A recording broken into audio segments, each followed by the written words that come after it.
sklearn cluster BERT. Description: explain in detail BERT. Balanced iterative reducing and clustering using hierarchies is a clustering algorithm that uses a hierarchical clustering approach to efficiently cluster large data sets. It combines the advantages of both hierarchical and centroid-based clustering methods.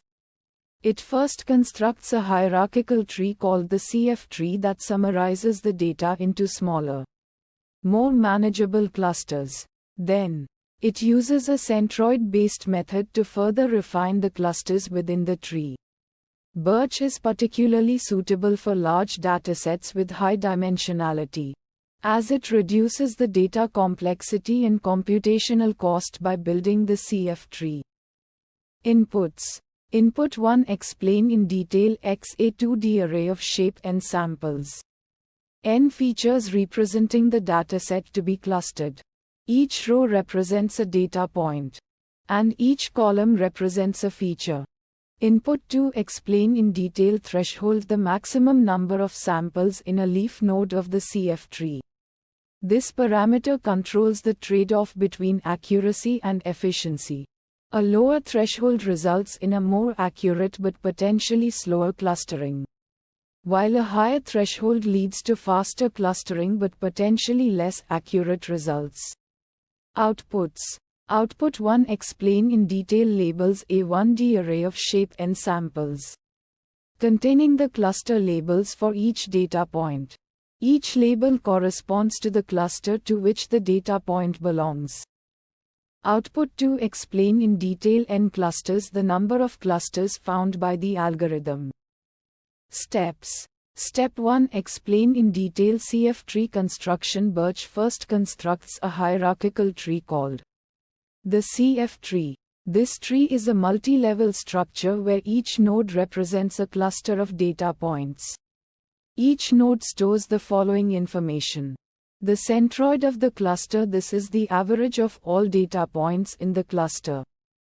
The number of data points in the cluster. This represents the size of the cluster. The linear sum of squares LSS of the data points in the cluster. This measures the spread or variance of the data points within the cluster. Step 2. Explain in detail clustering within the CF tree. Once the CF tree is built, BERT performs clustering within the tree. It iterates over the leaf nodes of the tree and merges the nodes that are closest to each other, based on their centroids and LSS. This merging process continues until a desired number of clusters is reached or a predefined stopping criterion is met. Metrics. Metric 1. Explain in detail silhouette score. The silhouette score is a metric that measures the quality of the clustering.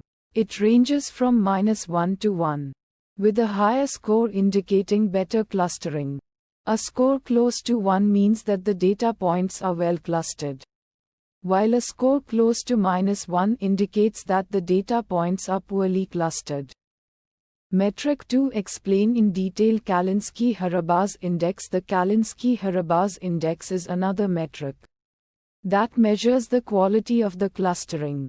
It is based on the ratio of between cluster variance to within cluster variance. A higher index indicates better clustering, as it implies that the clusters are well separated and the data points within each cluster are tightly grouped. Visualization plots. Visualization plot 1. Explain in detail scatter plot. A scatter plot can be used to visualize the clustering results. Each data point is plotted according to its features, and the points are colored according to their cluster labels. This plot helps to visually assess the quality of the clustering and identify any outliers. Visualization plot 2. Explain in detail dendrogram. A dendrogram can be used to visualize the hierarchical structure of the CF tree. This plot shows how the data points are clustered at different levels of the tree, providing insights into the relationships between the clusters. Fine-tune parameters. Parameter 1. Explain in detail threshold. The maximum number of samples in a leaf node of the CF tree. A higher threshold value leads to fewer leaf nodes and potentially faster processing, but may result in less accurate clustering. Conversely, a lower threshold value leads to more leaf nodes and potentially more accurate clustering, but can increase processing time. Parameter 2. Explain in detail branching factor. The branching factor of the CF tree. This parameter determines the number of child nodes that each non-leaf node can have. A higher branching factor can lead to a deeper tree, while a lower branching factor can lead to a wider tree. The choice of branching factor depends on the data distribution and the desired accuracy efficiency. Trade-off. Uncertainty methods. Uncertainty method 1. Explain in detail outlier detection. BERT can be used for outlier detection. Data points that are not assigned to any cluster are considered outliers. The algorithm can identify these outliers by examining the leaf nodes of the CF tree that do not contain any data points. Uncertainty method 2. Explain in detail cluster stability analysis. Cluster stability analysis can be used to assess the robustness of the clustering results. This involves repeatedly running the algorithm on different subsets of the data or with different parameters and comparing the resulting clusters. A stable clustering solution should produce similar clusters across different runs. Challenges and fixes. Challenge 1. Explain in detail high-dimensional data. BERT can be challenged when dealing with high-dimensional data, as the CF tree construction may become inefficient due to the increased complexity of the data. Sample use case that resulted in challenge 1. Clustering a dataset with 100 features and 1 million data points. Fixes to challenge 1. Dimensionality reduction techniques like principal component analysis (PCA) or linear discriminant analysis (LDA) can be applied to reduce the dimensionality of the data before clustering.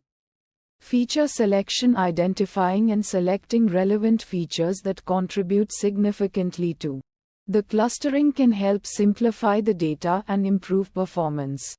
Challenge 2. Explain in detail data imbalance. BERT can be sensitive to data imbalance, where some clusters have significantly more data points than others.